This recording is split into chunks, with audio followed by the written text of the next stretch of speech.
Okay, sige po, lapit po kayo, tabi kayo. Yan. Mami! Sige, okay lang yan si mami mo. Para daw siya mag-style. Okay.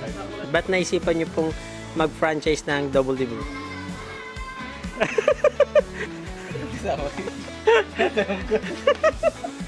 Ewan ko kay mami at daddy. My name is John Rey Espanola from Cristo Rey Capastar. Samantha Joyce Panalo. Ba't niyo po naisipan mag-franchise ng Double D Brew?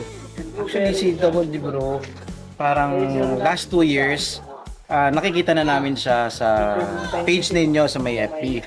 So kami, we try to monitor yung mga sales nila and then yung mga customers nila. Actually, yung mga ni-interview din ninyo is nakikita din naman namin at talagang maganda yung feedback. So the reason why parang nahatak kami or talagang nag-push kami na mag-franchise kasi nga number one is yung hindi na kasi per season ngayon si Milk Tea. Actually parang ano na siya parang kasama na siya talaga ngayon sa lifestyle ng mga tao.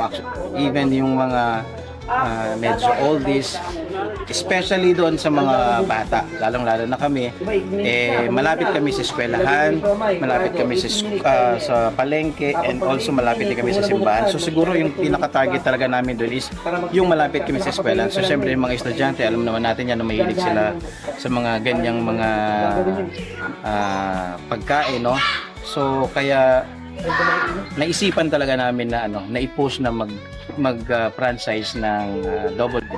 Saka isa din, na-try din naman kasi namin siya, so talagang masarap. So talagang inisip namin na baka doon sa namin, sa environment doon sa may lugar namin talagang makahata kami ng benta. So that's the reason behind.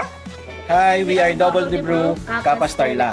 Yan. So yan guys, inaanyayaan namin kayo sa malapit na opening sa Cristo Rey branch po in front of church sa may Capastar Lock po. So yan, kita-kita po tayo Saturday, April 12, 4 p.m. Bye-bye Bye! po. Kita kids! Hi, we are Double D Brew from... Okay lang po, okay lang po. Take 3.